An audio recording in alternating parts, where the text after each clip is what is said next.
Hello, fans. Thanks for joining us here on the September 4th webcast for the Rosman Tiger Sports Network. Got a full slate up for you today. We got schedules and scores and highlights of the Rosman-Madison game over in Madison Friday night. We got Coach Stack with a coach's interview, and we'll be releasing our pick 4 games of the week and seeing who can beat the staff this week. So, folks, let's get started. Let's get after this thing.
Welcome, Tiger fans. We're here on the Monday after the Madison game with Coach Stack. Coach, thanks for taking a few minutes to join us. And we saw an offensive display Friday night. Unfortunately, we came up on the short end of it, but it was quite an output over almost a little bit. Looks like a little over 1,200 yards between both teams. Yeah, you get into those games that defense can't do something or vice versa. I've been in the opposite where offense can't get anything going, and you got to rely on that other team to keep you in a ball game. And, we kept it in there as long as we could, and then just a couple of big plays we had to hit on that we missed. First, you got to be proud of your offense. I mean, 542 yards total offense, something like that, 315 yards passing, 227 on the ground. Thomas Collins over 160 yards rushing. Dalen Thomas 118 yards receiving and 2 touchdowns. You got to be pleased with your offense. Yeah, offensively we're starting to understand some things, but again, we left 4 touchdowns out there, and it's a learning process once they master every single read and every single play, because we put a whole lot on our quarterback. Every play it's a run pass option pretty much, and he's making better decisions every week. On the flip side, defensively, we had a pretty tough night. Gave up 681 yards, 580 of them on the ground, 100 through the air. They had a really good running quarterback. He followed his blocks well. He created seams and got into them. You and I have talked over the whole process of the season. After game 1, you wanted to cut down on turnovers. By game 3, we had no fumbles. We did have a couple of picks, but we had no fumbles. Last week, you talked about finishing drives. This week, we didn't complete every drive, but we were more successful completing drives. So defensively, what are you going to do? What do you do to start turning the ship around? Well, number one, tackle. You can do anything you want offensively, anything you want defensively, but football comes down to 2 things: blocking and tackling. And, we had 63 missed tackles Friday night, and that is unacceptable, period. And we had a lot of guys in the game that don't get a lot of reps because of injury and such. But, we hit the running back and quarterback in the backfield on 64% of their plays. And we only brought them down about 3 or 4 times out of that. So we got to tackle, we got to roll tackle, we got to fly to the ball better, and just simple tackling, man. Got to tackle low. They had some big boys. So you talked about injuries there just a minute ago. I know we'll talk more about it on Friday morning when you know more, but you said you had a couple of people banged up and you had to make some substitutions on the fly. How's it look going into practice today? Well, I'm looking forward to seeing the kids, talking to them over the weekend. They're sore, feeling better, but still hurting. Starting corners, starting safeties, some defensive linemen, some receivers. Hopefully when they get in today, we'll be able to evaluate them and get with our trainer and try to rehab them so they can be healthy for Friday. But, injury has not been good. It's an injury bug right now. We got to try to get through it and the next man step up so we can get healthy for conference. Well, Coach, I appreciate your time, and we're looking forward to interviewing you again on Friday morning after a good hard week of practice. Thanks. Absolutely. Thank you. Once again, Tiger fans, it's time for Pick 4. Had an exciting week last week, a week of big upsets.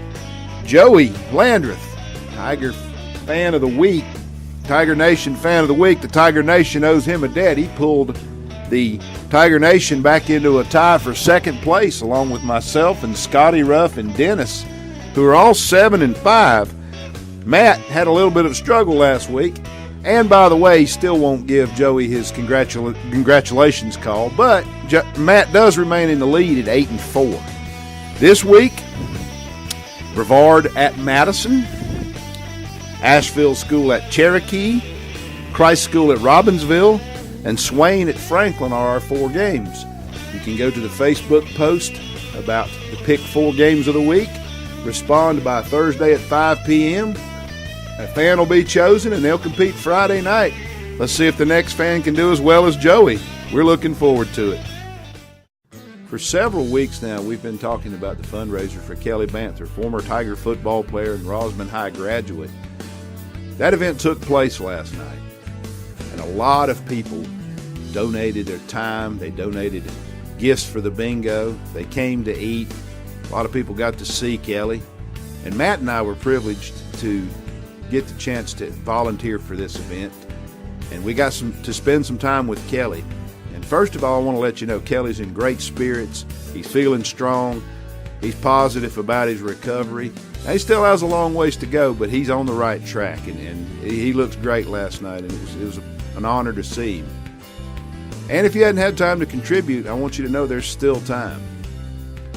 You can go to any branch of the Integra banks, and you can tell them that you want to contribute to the Brian Kelly Banther Fund, BRYAN Kelly Banther Fund. If you've got a chance to do that, we'd love for you to do that, and I know Kelly would appreciate it. And folks, if you see Kelly out and about in the community, talk to him, and you'll be encouraged by how positive he's been. And thanks for everyone who helped at that event, and who contributed, and who came up and had some barbecue, and it was just a great night. Well, that'll wrap it up for today. Be sure to support the Tigers as they play volleyball, running a cross-country meet, and JV and varsity football this week. And join us on WSQL as the Rosman Tiger Sports Network brings you live coverage of the Rosman Tigers and the Mountain Heritage Cougars from Rosman. Friday night we'll be going on the air at 6:15, and kickoff is at 7:30.